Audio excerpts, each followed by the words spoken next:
Thank you, Mariness, and good Thanks. morning, Donna. Good morning. Welcome, everybody, to episode 6, if you can believe it. I can tell, Donna, by how long my hair's getting. I haven't had a haircut in 6 weeks. We have a lot of listeners this week, and every week we ask, what should we talk about next week? And I think we took a risk last week, Donna, saying, let's do one on reopening. We could have been way in front and created some perhaps false expectations. And instead, we're so timely. I know, and let's take full credit for that timeliness. But I don't know whether the governor he announced at the White House yesterday that he was going to give some reopening guidelines today. As of when I walked into this room, I don't think it's happened, but we'll get more today.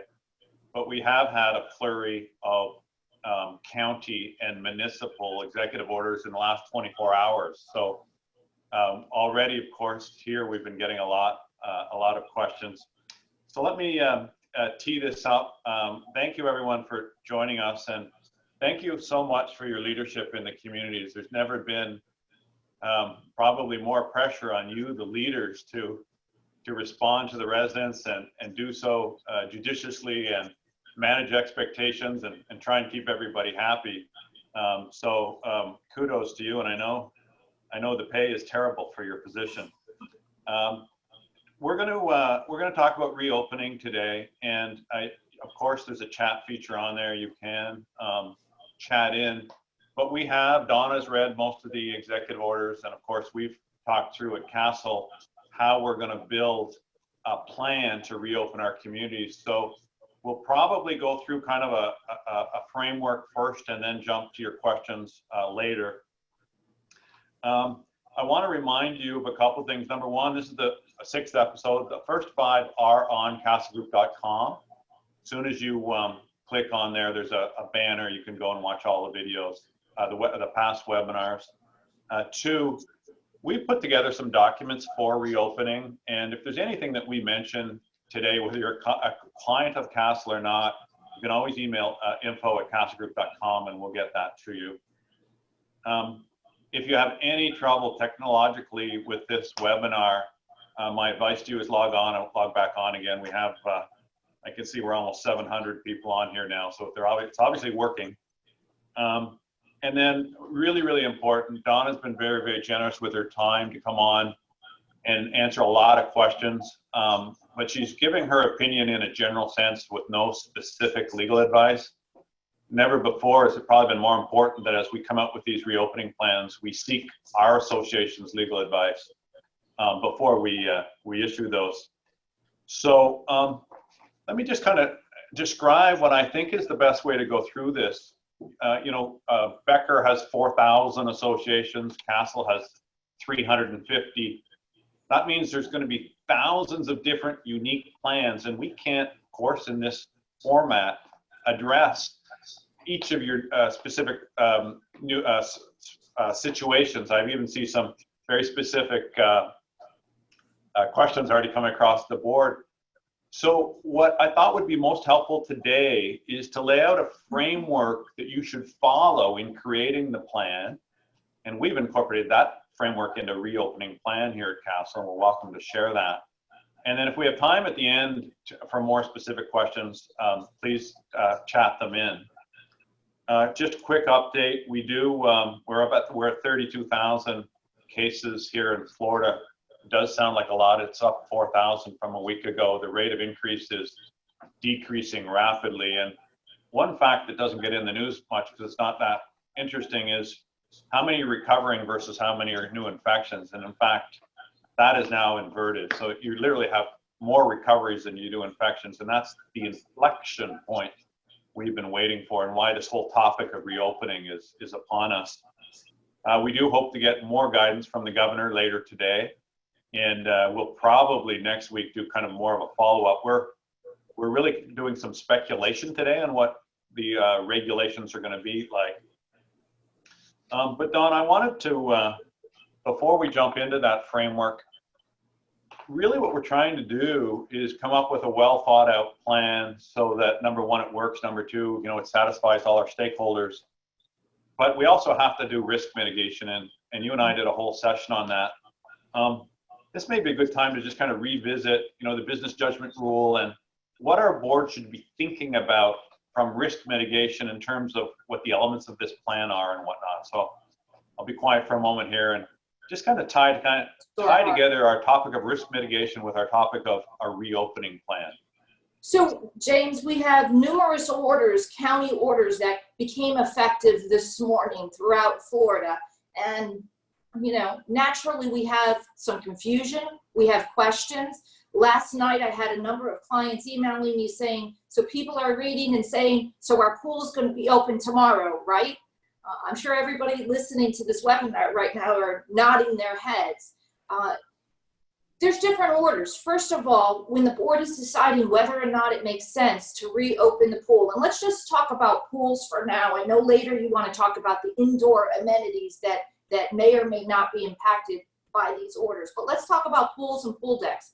People listening, that is the one amenity that most residents have been pushing to reopen. You've got differing orders. The Palm Beach order, and we'll take a deeper dive into some of these orders, but Palm Beach is a mandatory reopen subject to certain conditions.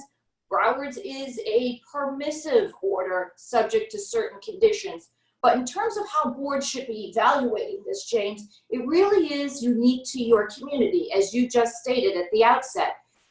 Do you have confirmed infections in your community or confirmed exposures? That is going to be a critical component to decide whether or not you should take the cue from these orders and consider reopening. If you still have confirmed infections or confirmed exposures in your community, I would urge you to really speak with counsel and decide whether or not this makes sense. The other factor is your demographics. Do you have a vulnerable population in your community? Do you have a lot of elderly residents with underlying health concerns? What are some of the other factors that you're going to look at? What's your infrastructure like? How big is your pool? If you have a kidney-sized pool and 150 residents, a lot of these orders are requiring you to enforce social distancing. That is going to be very difficult based on the size of your pool and the number of your residents. So we have to take into account how many residents do you have? How large is your pool? Lastly, your manpower. How many staff members do you have to dedicate to monitoring the pool for the number of hours you're going to keep it open? You mentioned the business judgment rule, and we've been talking about that throughout the course of this entire series. And why is that important? Because boards are not held, James, to a standard of perfection. If they were, we wouldn't have anybody serving on these boards. They are held to a standard of exercising due care, the level of care that a reasonable businessman or businesswoman would exhibit. And courts throughout Florida have given wide deference to boards in terms of their decisions under this business judgment rule. So when a board takes an action, it is typically deemed reasonable by our courts unless the action is arbitrary and capricious. And I think you'd be hard-pressed to find any judge that would find keeping a pool closed, if it needs to do so in terms of meeting the unique needs of the community, to be arbitrary or capricious.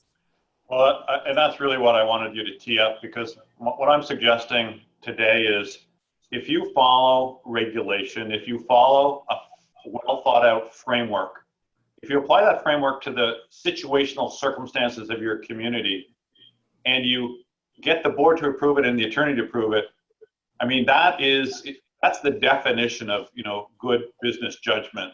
And so that's why I'm really stressing for all of our listeners that it can't be this kind of random reopening plan. It really needs to be well thought out. I also realized today, I don't think we've had this many visitors or participants, and I see some from even outside of Florida here. Don, I know a lot of our context, because you and I are in Florida, is that, but literally everything we're going to talk about today, except any specific regulation, would apply any state, any geography.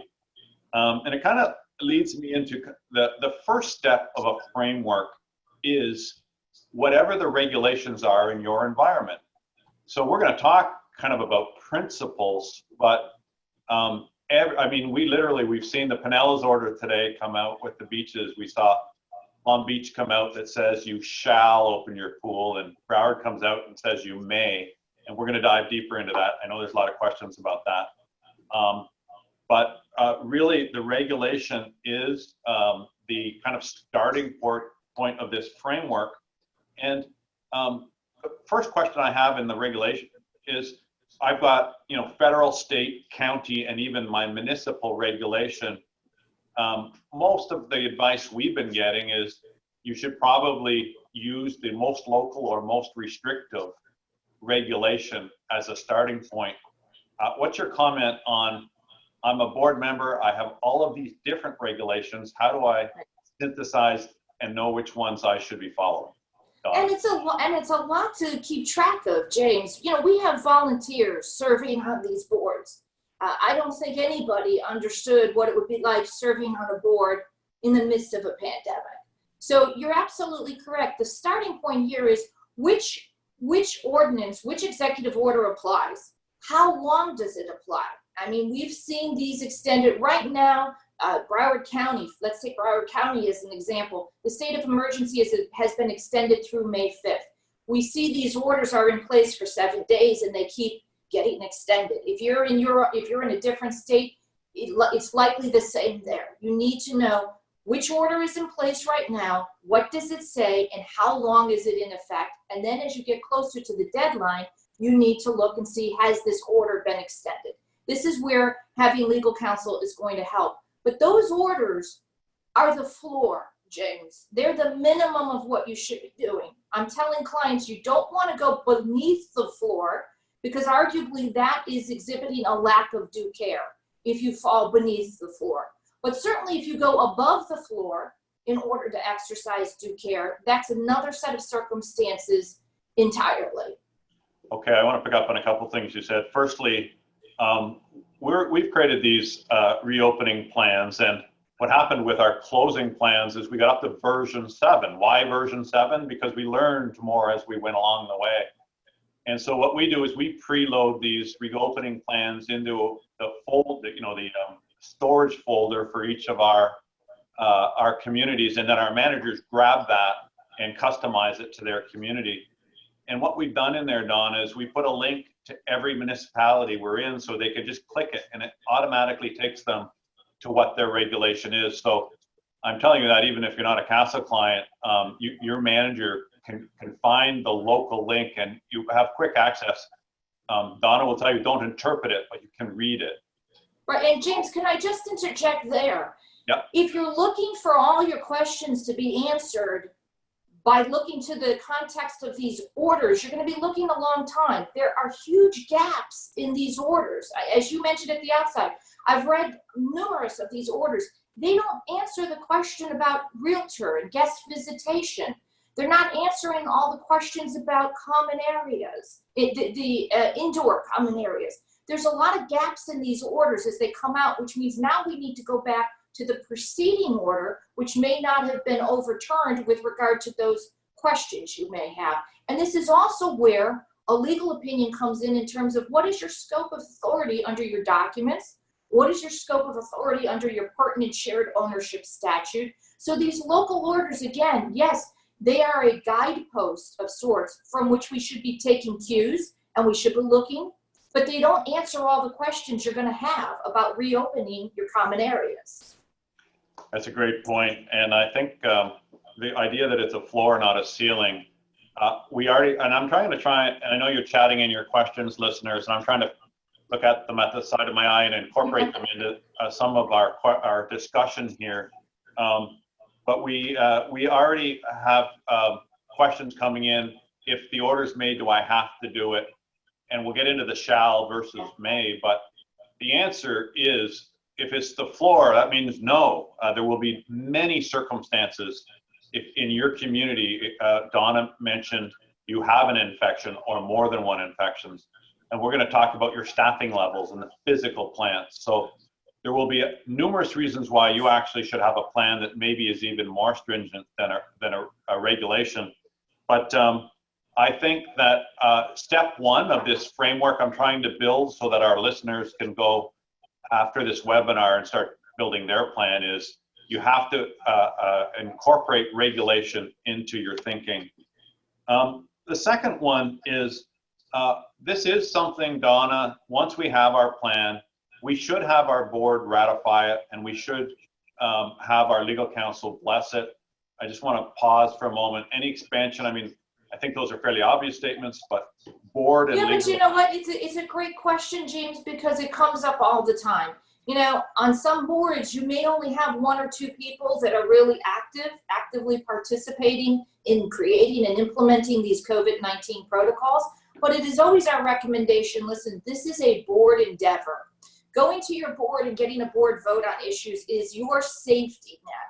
I understand that in some communities, you may have a dysfunctional board, you may have factions on your board, you may have people sitting on your board that really do very little. That's unfortunate, but it's a reality.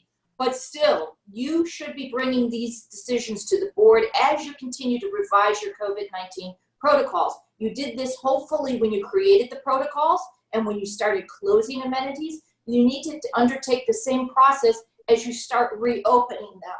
Now, in a few communities where they know they may have board members who maybe have left town, who are out of town, you know, on a fairly frequent basis, who are just not participating, perhaps you pass a resolution, or you have already passed a resolution that empowers 1 or 2 board members to revise these protocols as they see fit. If you haven't done that, then yes, you should be taking this to a board meeting. By the way, remember, statutory emergency powers have still been activated. So the regular 48-hour notice, you can go beneath that now, and you can give notice as is practical in your community. So if you need to get, you know, if you need to get people together today, because these orders have come into effect today to talk about it, then you post the notice today. Maybe you give 5-hour notice, 6-hour notice, whatever, as much as you can give while still being reactive. Yeah, I think a couple of points I want to highlight there is you can designate a board member just like you do for other activities during the year. And I actually forgot to put it in my notes, Donna, but the fact that the state emergency order is still in place means our boards still have emergency powers, which means they can call a meeting anytime. And so my point I want to make with our listeners is, don't feel constrained by normal noticing procedures. Obviously, we'd love to make it, but here's the situation. You've got people right now lined up outside your pool or tennis court or gym, and you know, they don't want to wait for your 48-hour notice to have a meeting. So a reminder that it's a good idea to get a board blessing and that we still have a more emergency powers. And James, you can also, under those emergency powers, appoint assistant officers.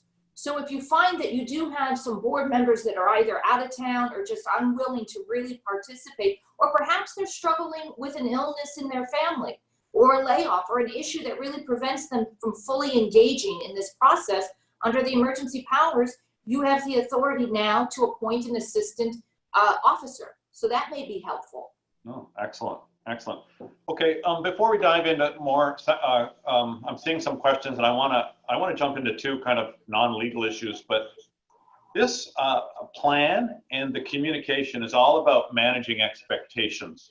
And you know, if you want to define happiness, is usually the gap between expectation and reality. So if we can manage expectations to the plan, we'll keep our residents more comfortable. If we're silent and there's just this expectation that I saw in the news, my pool is open, why isn't it? So another, you know, real important point here, Donna, is we have to manage our residents' expectations, and we have to communicate what the plan is, when it's going to be implemented. And obviously it's not going to be perfect first, we'll keep adjusting. But I really want to stress to our listeners, resident management expectation and communication may even be more important than the contents of the plan. Well, to that point, James, and hopefully this takes us back to our first 2 episodes, is hopefully the associations have created an official communication channel where they've said this is where all of our information related to COVID-19 and our protocols, you can find it here. Because if you don't do that, then people will grab for interpretations wherever they can find them. You know, everybody is listening to the 24-hour news cycle, they're online, they're getting competing information, and they're also getting, quite frankly, misinformation about some of these orders and what they mean. I'm still getting questions as to whether or not community pool refers to a pool in a community as opposed to a public pool. So that's number one, but I think your point about managing expectations is so well taken, because I'm recommending to clients, as you reopen, and let's take the pools, as you reopen, every order I've seen requires the strict enforcement of social distancing. Now, we're not recommending you form a citizens brigade to go out to the pool and break up groups that are in excess of, that are closer than 6 feet apart. So what does that mean when it comes to enforcing social distancing? It means that the residents themselves have an obligation to self-police. And I'm not saying go up to people, but I mean yourself. Make sure you're not going up, too close. Make sure you're adhering to the guidelines. And frankly, the communication that goes out should let people know, if this is where they're going to go, they're going to open this week or next week. We want to do this, but we can't do it unless we can ensure compliance with CDC guidelines and social distancing. Please don't make us have to reclose the pool. Your residents are going to play such a crucial part in whether or not that pool stays open. I want to thank you, Don. I want to excuse my eyes going all over the place. I've got notes and questions and my little agenda here. So you've got the hard, James. You've got the hard job here. So a couple points I want to extract out of that. Number one, we've already had questions. What's a community pool? And I don't want to get too granular, but community pools generally include all of our HOA and condominium pools. So the next idea I want to put out there, Donna, is really this is a step-by-step plan. If I could try and paint a picture here, we had a normal, the way we operated. We basically had a closing plan that took us to this restrictive place, and we're going to do a reopen plan. But I'll be very surprised if the end of the reopen plan looks exactly like the beginning of the closed plan. There are going to be new normals. You're going to have, as an example, sanitizers at every door of every clubhouse that you never had before. You may have different pool rules and cleaning protocols. In terms of managing expectations of even our listeners today, where we're heading with this reopen plan isn't where we were before our closed plan. It's going to be a new normal. And so my point here is it's a step-by-step towards this new normal. And you talked a bit about social distancing or physical distancing and gathering. And this is where I want to get into this framework. We start with regulation. The regulation has so many gaps. We kind of have to go back to some principles.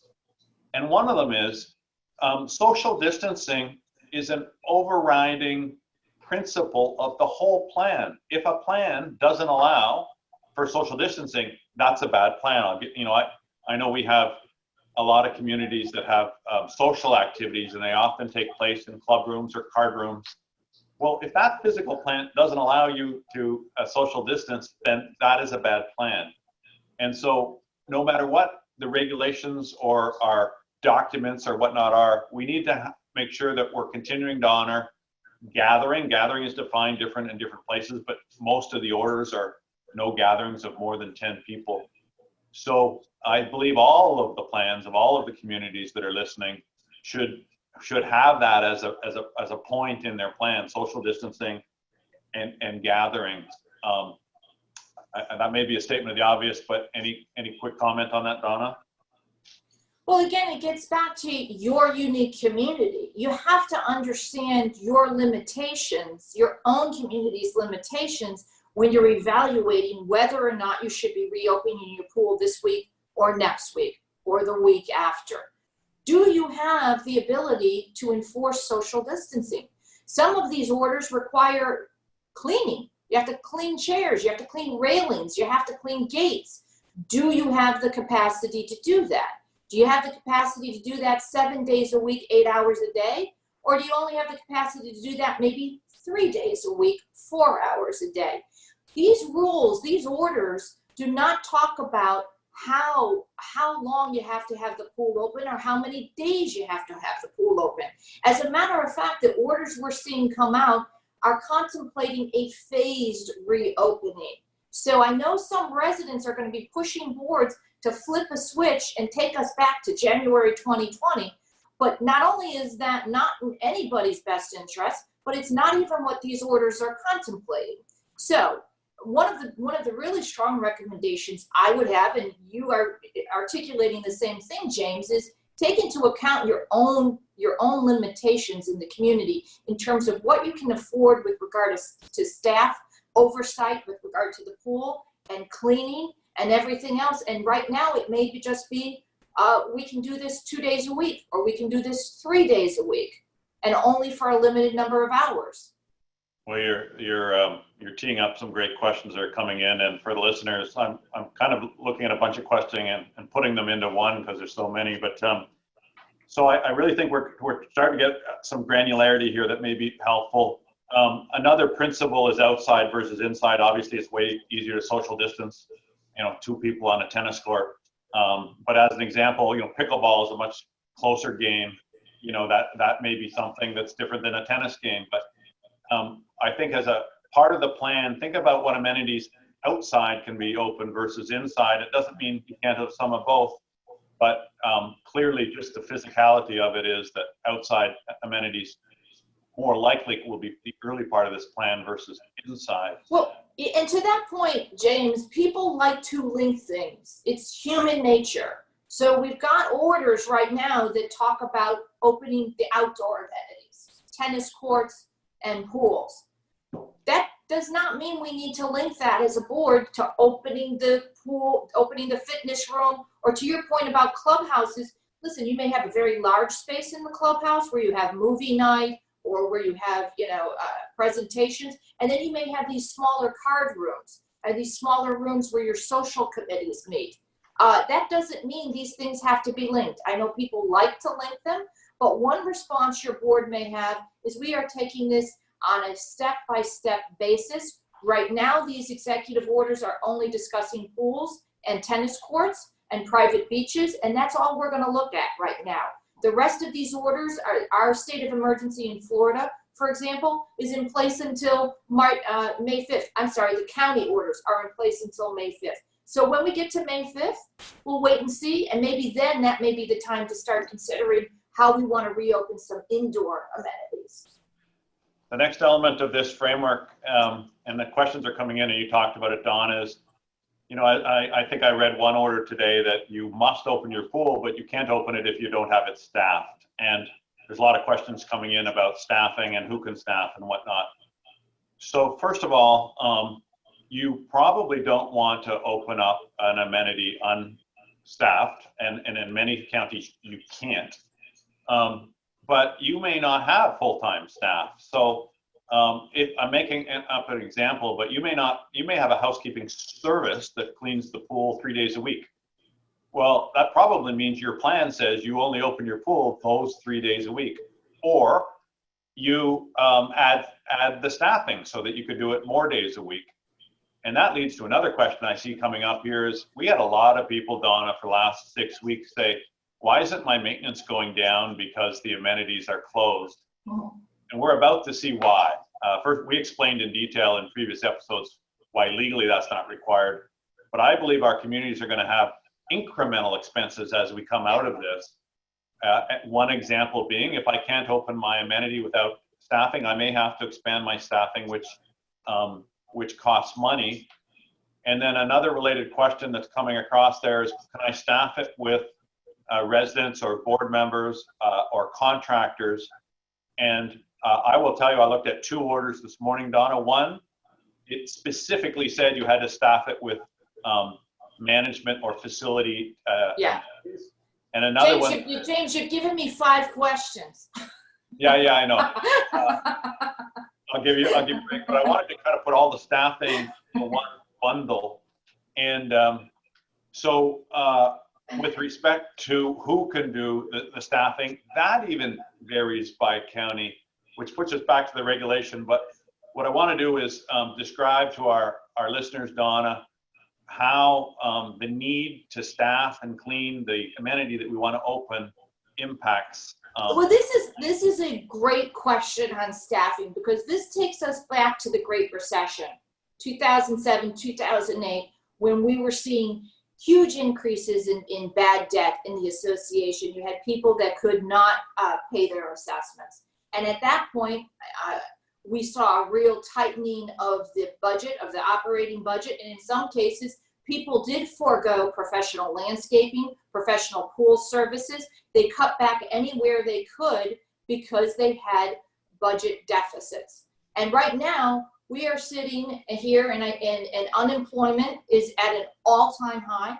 We have people who've been furloughed. We have people who've been laid off. We have small businesses in trouble. And this is another factor that needs to go into your evaluation on, do we want to open an amenity right now where it may require an expenditure for somebody to sit at a pool and be clean, depending on the order that you're subject to, okay? Because the Broward County order makes it very clear that if you open the pool, and remember it says, in Broward County, let's dig in. Broward County says pools shall remain closed unless you can do the following.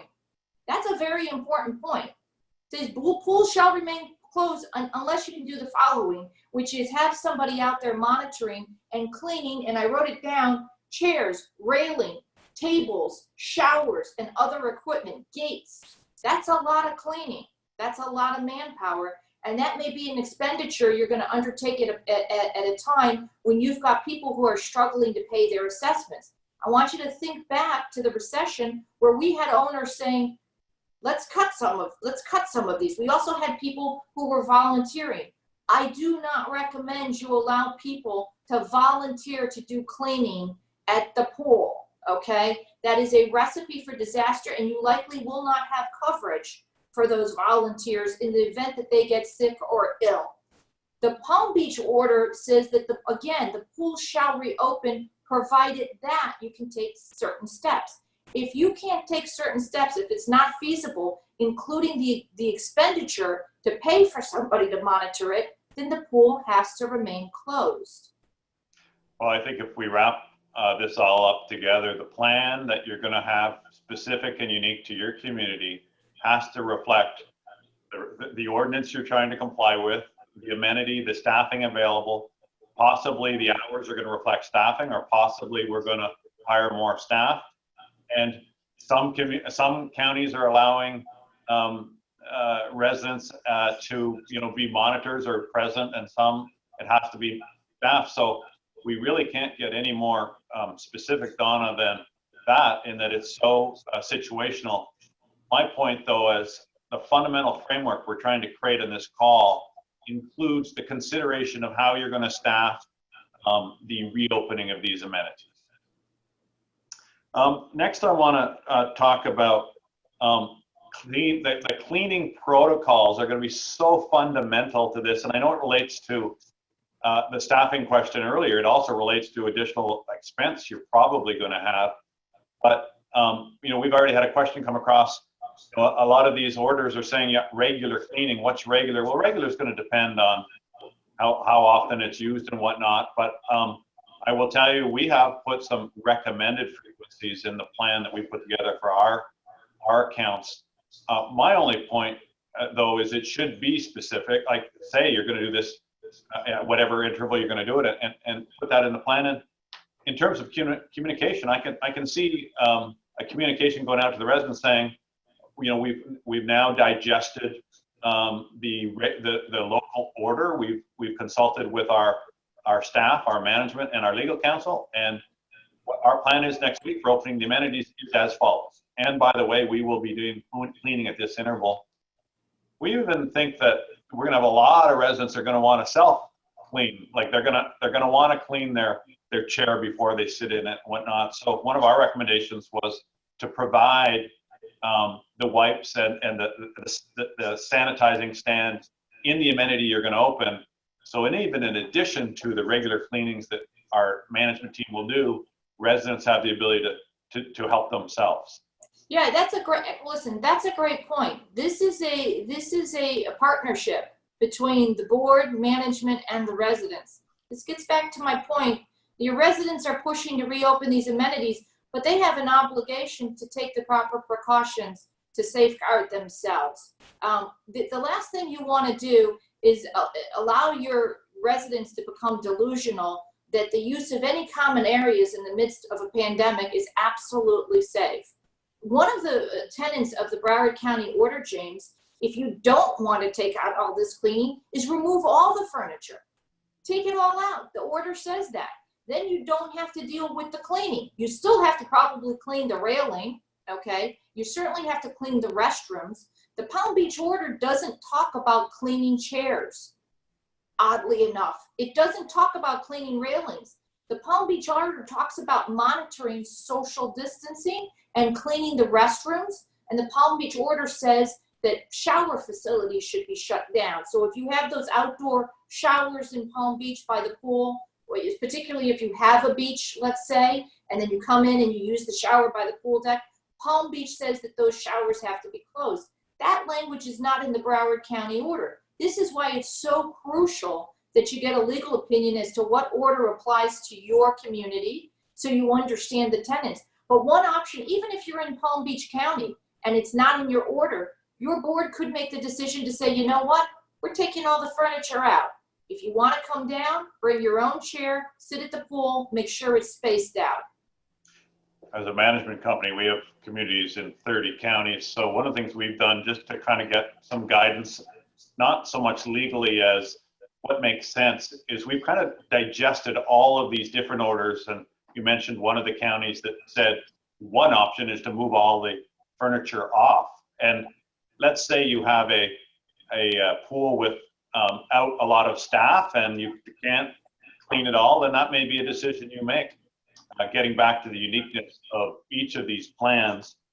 The last piece I had, no, it's not the last piece, in terms of this framework is you have to consider the physical plant. Every community, every building, sometimes you just have a pool, sometimes you have a big clubhouse, sometimes you'll be a high rise with a pool deck halfway up the building. That physical structure is a requirement. I've got some questions here. You know, the restroom is in the clubhouse. You know, if the clubhouse can't be open, what do we do? So we can't take the literal interpretation or reading of an order and apply it without incorporating the physical reality of our community. And I mean, nothing could be more nuanced. We have 350 communities. Every one of them is different. So we'll obviously help you with that and the legal guidance we get. But Donna, I really think that this plan has to reflect the physical reality of the community we're in. Yeah, but you know, this is not the first time people have been inconvenienced. I don't know if we all have short memories, but there are clubhouse renovations where the clubhouse is completely shut down, but your pool is open. What did you do back then when the clubhouse was shut down and the pool is open? You made other arrangements. Okay, same thing. Pools have been shut down for renovations projects for weeks at hand. So again, these are not, we've been here before in terms of having inconvenience when things have to be renovated or repaired in the community. And also convenience always has to take a back seat to life safety concerns. So, you know what, James, one of the things that we can also talk about is the guest visitation. So, you know, back in 2020, if you allowed guests to use your pool and pool deck, that was one thing. This is not January 2020, okay? The Broward County order specifies that the pools can only be reopened if you meet certain guidelines to resident usage only. So that same language is not found in the Palm Beach order. Miami-Dade, we haven't even talked about, but Miami-Dade did not address pools. You may want to reopen in Palm Beach and say, but we're not reopening to guests. So there's a lot of different factors here. Well, I think you stole my notes here, Donna, and I think our listeners did too, because there's a lot of questions about access, and I don't want to go there yet because we talked a lot about that. But I do think in our plan to reopen, we need to be very deliberate in what we're talking about are open to residents and what are open to guests. And our guidance as a management company is, look, this is the first step. This is the baby step. Let's not blow this. We've done collectively a good job of getting this thing under control. it can just as easily go the other way. So we've encouraged our communities to keep this slow reopening to resident only. It doesn't mean you have to. I don't think there's any order that says necessarily specifically, but our recommendation is at this point, keep it to residents. Do you agree, Donna? I do agree, and you just triggered something. The orders harken back to the governor's emergency order, which said that swimming was an essential activity. So a lot of these county orders are tying the reopenings back to that essential activity of swimming. Does that mean that people should right now should be able to bring their floats, their pool toys, and other items into the pool? I would venture to say no, that by bringing all of those private things into a pool, you have more surfaces where you could have a virus transmission. Again, not giving medical advice here, but if you're doing a literal reading of the county orders, which track the state's order, it talks about essential activity being swimming, not floating, not playing. Something to think about. Yeah, absolutely. One of the recommendations we've had is capacities. You know, you've got fitness center capacities, you've got pool capacities, and that's another way to help enforce gathering and social distancing rules. So as an example, if the pool capacity is 100, maybe the plan is going to say it's 50. Or if it's a fitness center, and I do want to talk a bit about that. We have a lot of questions about fitness center. And we also have a lot of questions about tennis courts. So I'm not sure how granular we're going to be able to get, but do you think it's a good idea, Donna, to include in this plan kind of a capacity adjustment from normal? Well, if you're in Broward County, James, and you want to open your pool, you have to include that. And that's the same for Pinellas County, because those orders, and I'm sure other orders that are coming down the line, are actually requiring 50% capacity at the pool. Unlike stores and restaurants, I have relatives that work in stores and restaurants. They have an easy way to do this. They shut the door in your face and say you're not coming in, stand in line. How does a private residential community enforce that capacity? If you've got people that are descending on the pool, this is where I find these orders to be so unfortunate, because the counties have in effect punted to volunteer boards and management to say, this is a problem, you handle it. We are not private, we're not retail stores, we're not places where it's easy enough to say, we're closing the doors, you can't come in. These are all volunteer positions, and you're dealing with neighbor relationships. This is a living together relationship, which makes this so incredibly complicated and sensitive at the same time. But to your point, James, capacity has to be taken into account. For smaller indoor areas like fitness rooms, you may need to remove some of the fitness equipment, okay? You may need, if you find people are not wiping down weights, you may need to remove the free weight rack, and in the future just have maybe a treadmill. By the way, I had a client tell me that they're requiring people to wear masks inside the fitness room. I don't know whether or not that's acceptable to require somebody doing cardio on a treadmill to wear a mask. So reach out and get an opinion. Well, it's funny. We're learning so much. You and I are holding ourselves out to be the experts here, Don, and we're learning new stuff every week. Yeah. Speaking of the gyms and the fitness centers, I do see a lot of the orders are allowing those to reopen and requiring 6 feet social distancing and a limit on a number of people in it. We have some fitness centers. It's pretty hard to do 6 feet apart, and so we're just recommending, if you can't move the equipment 6 feet apart, then you just close every next machine. There's absolutely a way to get our residents back into their fitness craze. James, do you recommend an advanced reservation system? Because I'm hearing some of that perhaps if you take reservations for the fitness room, it'll help you better space people out. That's the best way. A lot of the communities don't really aren't set up for that, but that would be a fantastic idea. The other thing I want to mention, I'm getting a lot of questions on specific counties, and Donna, I mean, we just can't address the specific ordinances. Yeah. So for There's our, 67 counties. That would be difficult in an hour. exactly. So and for those of you who are asking me specifics about any county, we're happy to take that question offline. Just go info@castgroup.com. We can help you out and or give you a link to that county's ordinances. Okay, so I think that the next thing I want to talk about, I mean, I've got down here, there's restaurants. I'm getting questions about, you know, can we start? I know a lot of our communities have food and beverage, and they've been allowing they've either closed or allowed takeout. And now with some of these new considerations, you know, can they open their outdoor deck and have tables far enough apart? I don't know that, first of all, Donna, do you have any comment on the food and beverage opening? Yeah, I do. I think, James, this gets back to the business judgment rule. What are your physical constraints? What are your demographics in the community? Do you have any confirmed infections or exposures? Where are you located in the state? If we take Florida, for example, but if you're listening to us in Georgia or anywhere, Texas or anywhere else, same thing. Are you in a county where there is still a significant community spread? To your point about, I want to get back to the point about the counties that you're getting. Some counties, like let's say the Panhandle, or maybe even on the west coast of Florida, they may not have had orders come out from their county that required closures in the first place. So they're not going to have orders right now regarding reopenings because they never had the orders requiring the shutdowns.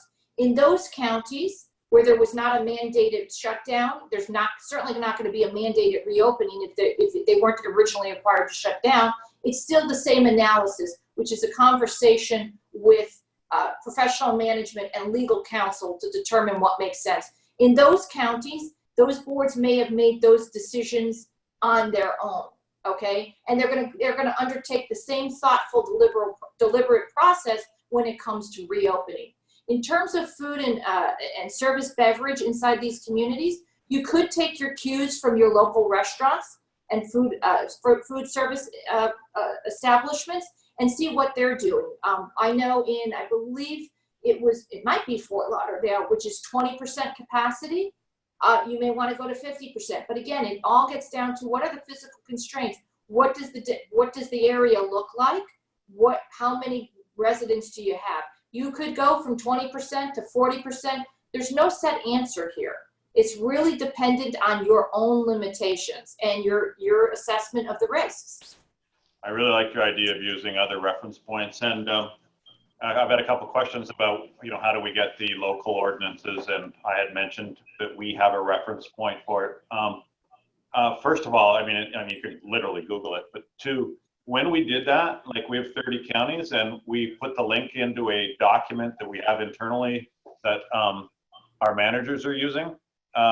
We found that there were many communities didn't have the orders that restricted, to your point. So I think most of all of our accounts are in the highest density counties by definition, and all of those counties did have ordinances. But some of our listeners maybe wonder what we're talking about because they never had any closure ordinances. Yeah, well, for our clients, James, we've compiled all the orders throughout the counties because we have 12 offices throughout the state. So we've got that on our webpage too.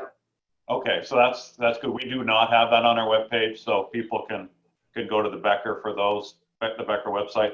I want to talk a bit about employees because I had a conversation with our 250 managers this morning. I am concerned. I think we're at a inflection point of risk. Up till now, I think all of the management companies and communities and self-managed communities have done a good job making sure that we limited exposure of the team working in the community to all of the residents. And we're about to reopen amenities, which means we have to bring our teams kind of back to resident-facing points. And what I want to make sure is incorporated in these reopening plans is that it's sensitive to, like a lot of our management offices have been closed by appointment only. Well, I don't think stage one of reopening is just to open the doors again. So there would be an example. So we may have to create some physical barriers for the front desk or for the management office. And similarly, we're about to bring our teams into all of these amenities for cleaning. So we do think that our plans that should be reflective of PP&E for the teams that reflect this increased exposure that all of the employees of all of these communities will have as the residents come out of their homes and back into the common areas. I know it sounds like a fairly obvious statement, but Donna, I think that failure to have that in your plan is probably a miss. Thoughts? It's a crucial component, James. First of all, you need to safeguard your employees. These are the folks that keep your communities running, okay? And as we want to get back to normal, they are going to be a crucial part of normal. But there's going to be a new normal.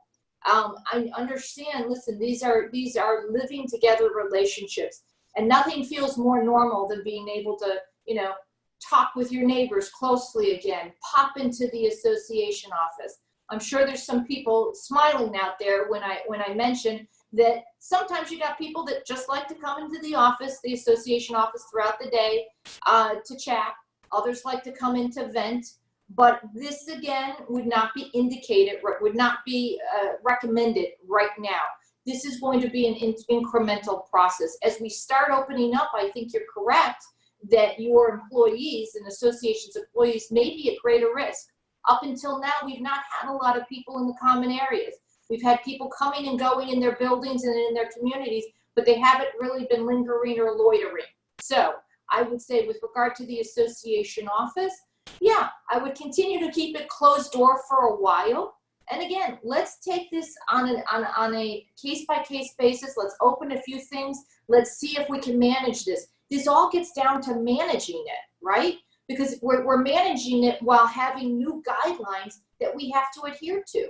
We never had to enforce social distancing in the pool or in the fitness room.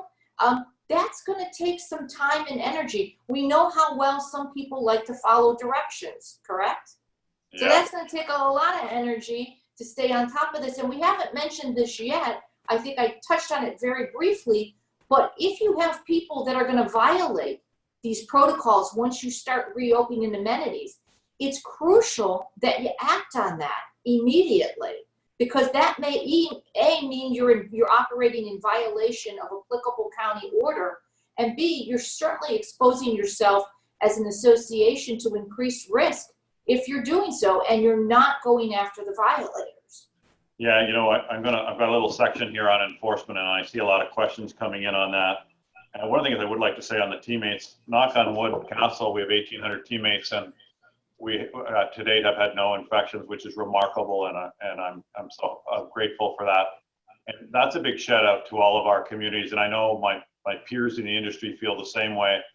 The boards and the residents have been unbelievable to the teams in keeping them healthy, and I don't see that changing. And I would say, though, that resident and neighbor enforcement, and we're going to get enforcement in a minute. I mean, the best thing you can do is say, hey, neighbor, you know what? We're going to go backwards if we start doing that. So I think there's a lot of peer pressure that could be put in there. But in terms of the employees, I just think we need to be cognizant and make sure in our plan we consider that. We did talk about personal protective equipment. None of these orders say take your mask off. And I think that's kind of one of those basic ones. We were probably too slow as a nation to start that protocol now months ago, but we're recommending that everyone still wear masks.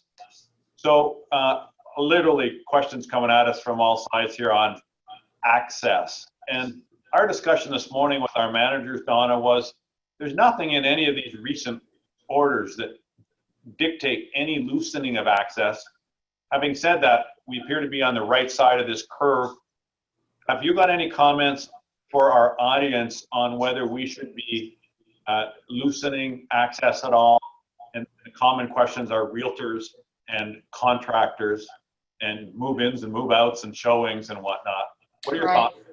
Well, I find it very instructive that the Broward County rule in particular made it clear that the pool is to be reopened to current residents only. And I believe the reason they did that is because they're cognizant of the fact that if you open these pools up to guest usage, you increase the risk of exposure. It's just science, it's just math. More people, more risk of transmission. That being said, I would certainly hope with the guest restriction and the guest access that the boards who have adopted those policies, and I'm in favor of guest limitation, that they've done so in consultation with legal counsel. There was a case yesterday about, a media article yesterday about a woman in a Sunny Isles community whose caretaker was turned away. She needed this caretaker to shower and assist her in walking. That's not a visitor or a guest that you want to turn away. There's essential guests and there's non-essential guests. Essential guests were typically, a limited number of immediate family members, caretakers. And by the way, caretakers probably includes child caretakers. If you've got people in essential businesses, and I can think of no more essential business right now, James, than healthcare. So if you've got a nurse, I had one situation where it was a nurse and the board wanted to know she wants her babysitter to come so she can go to the hospital and help people. I'm sure you can imagine that my answer was absolutely, that fits within the category of essential caretaker. And then again, contractors who are doing and performing emergency repairs. Do I think this is the time while county states of emergency are still in place to allow renovation projects inside the units to proceed? Probably not. Realtors have gotten, God bless them, they've gotten used to doing virtual showings. I don't think it's stopping any transactions, but there are some legal threats that are being made, and I think you reach out to counsel and you discuss it. Again, it's on a case-by-case basis. You can do whatever you can do to help facilitate the transaction while still minimizing the risk to your community. Yeah, I like that guidance. I think that it's not that we can't start the process of broadening access, but there was nothing happened between last week and this week that said open the doors. Donna, we're going to run out of time, and listeners, I think we're going to have to run a couple minutes over. We like to keep it on time, but there's just a couple big ones here that, Don, I think we have to address. And for those that have to jump off at 1, I can tell already next week we're going to know a lot more, and I suspect we're going to do version 2 of this reopening, just so you don't get too concerned about not getting to listen at all. And we will have this episode up on the website before the end of the day. Enforcement. I'm getting all kinds of questions here. How do we enforce these rules now that we have them? Donna, there's questions about what do we do if there's a violator of these new, we open the pool, we have these rules and they're violated. And we always get the question of fining, and I know you think fining isn't probably the best enforcement technique right now at this time for this. How do we enforce these new rules we're going to put in place to open our amenities? Sure. All of these orders, James, provide that the sheriff is authorized to enforce the order. So this cuts both ways. But if you have people violating social distancing at the pool, for instance, you could contact your local sheriff and say, we're having a problem. Depending on where you're located and your local sheriff and their bandwidth, that may help solve the problem, having the sheriff come out and enforce, or it may not. You may be on your own. Certainly, we're able as legal counsel to get an emergency injunction if we've got somebody in the community we believe is endangering others. And this comes into play, particularly if we've got somebody violating a quarantine, a self-quarantine, or an isolation order. That is something I would jump on. The other option, quite frankly, is shut it back down. If you can't maintain control and people are being put at risk, then you have to shut it back down. That, of course, is where your peer pressure comes into play, where if people know that they're at risk of losing an amenity again, and again, I'm not suggesting that people should form a citizens brigade and harass anybody, but you do have to take enforcement actions. As long as you're taking the actions and you're working towards it, you can typically avoid a claim that the board is being negligent in terms of not enforcing the protocols.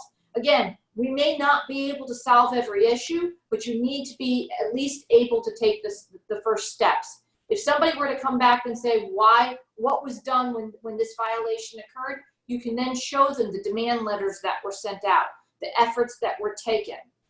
I like the idea of in our communications, we can literally say, look, we are all in this together, and if we follow the rules, we get to keep them open. If we don't, we'll have no choice but to shut them down. I think that's a good communication. We have some comments. A lot of our communities have CCTV cameras. I think that, and we also have cameras, all of us. So that is something else that can be used as a tool in enforcement. But is there any way, like let's say it takes a fob to get into your pool or your common area, can you shut those off in a violator? Is that another way we can enforce these new rules? I'm so glad you asked that, because when we look at the typical tools in our enforcement toolkit, what do we have? If you're in a condo, you've got fines, you've got suspension of common area use rights, you've got mandatory arbitration, and then of course you can go to court if arbitration does not render the result you want. You've got the same options in cooperatives, and in homeowners associations you have to go to mandatory pre-suit mediation, and again you can proceed to litigation if you need to. Suspension of use rights up until this point has been meaningless because presumably you shut everything down, so that wasn't a tool. In a condo and a cooperative, your fines cannot become liens, so you're not running to small claims court. The one thing I would caution right now is, because this virus is really moving at such a rapid clip. I mean, look at where we are from February just to April.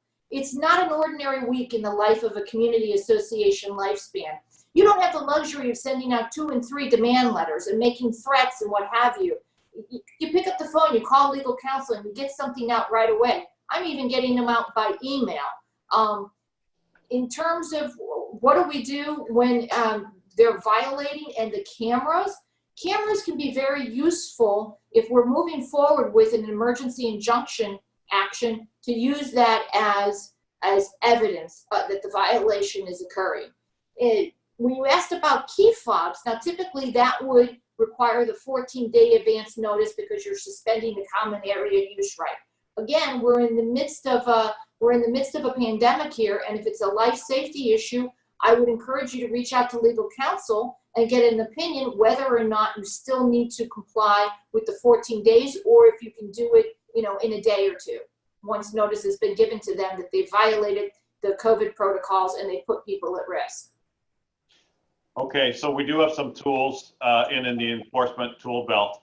I wanted to kind of tie this all up in a bow, Don, and then give you the last word. The purpose of today's episode, we thought we'd be way out in front. It turns out, perhaps Governor DeSantis is already, he's probably on the same time as we are with his new rules. But what our suggestion here is that we need a reopening framework. That framework needs to be approved by the board. That framework needs to be approved by legal counsel. That framework needs to be communicated very well, often to the residents, to manage expectations, and that the elements of that plan should be reflective of your local regulation, that you have a plan so that you can document, yes, you made good decisions based on facts.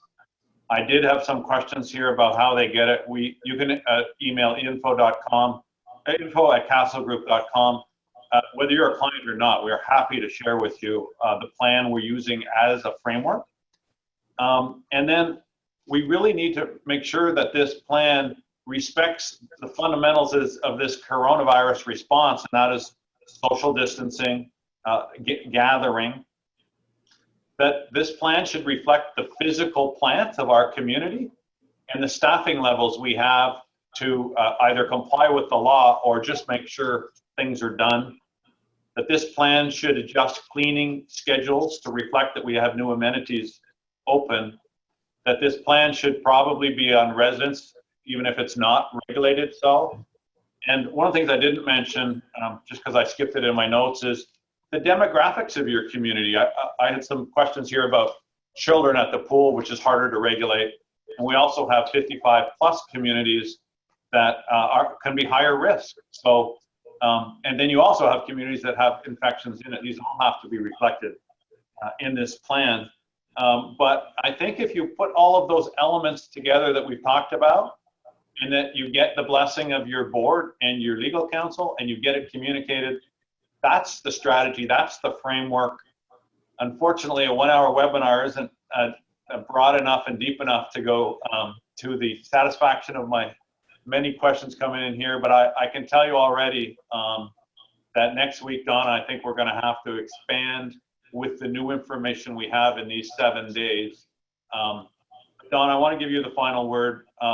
My hope today was that we gave our listeners some tools and a framework to come up with their own customized plan. Any final thoughts?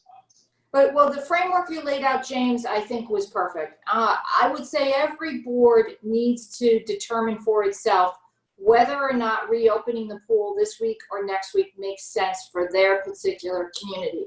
And by making sense, I don't mean making some people, the more vocal voices in your community, happy. By making sense, I mean, can you adequately safeguard your residents and still open your pool at this time?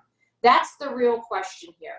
Do you have the manpower? Do you have the framework to be able to reopen a pool and a pool deck at this time? And if the answer to that question is yes, then to your point, James, how are you going to structure it?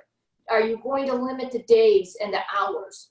You know, if you flip the switch and you're back to business with 7 days a week, 8 hours a day, you may have been premature. And really, you know that in the community, the worst thing you can do is do something and then have to reverse yourself. And that's true. You know, we look at that with special assessments. The worst thing you can do is pass a special assessment and not have it be high enough and have to go back a few weeks later and pass another one. It's the same situation here. Do this thoughtfully. Ask yourself, is this the right time for our particular community to reopen? If the answer to that is really no, then resist the pressure for another week or two. Speak to counsel. And to your point, I think we communicate. We don't just go silent. This is not the time for boards to go dark with their communities. This is your time for more communication, not less. If your board makes the decision after consulting with your management company to determine the limitations of your manpower, as well as with legal counsel to evaluate your risks, and you've decided this is not the right time, then communicate that to your residents and let them know why you've taken the steps, and let them know that there will still be a light at the end of the tunnel when you determine that it's safer to reopen. Conversely, if you've made the decision that now is the right time to reopen, communicate that, but again, to the point that we're in this together, that you have to help us keep the pool open by adhering to these guidelines. Excellent. Okay, well, that's a great closing. Apologies to our participants for running a little late today. We will continue this conversation next week. If you have any questions in the interim, or you want any of the documents I referenced, info@casagroup.com. And if you would like to share this webinar with anyone else on your board, it'll be up before the end of the day at casagroup.com. So Donna, again, thank you. I know our listeners are so grateful for your comments. This is an uncertain time, and as a board, probably never had so much pressure on them to get it right. So we're grateful for your guidance. To our participants, thank you for all your leadership. And we are obviously going to have a full episode again next week. Have a good week and stay safe. Thank you very much. Be safe, everybody. Thank you.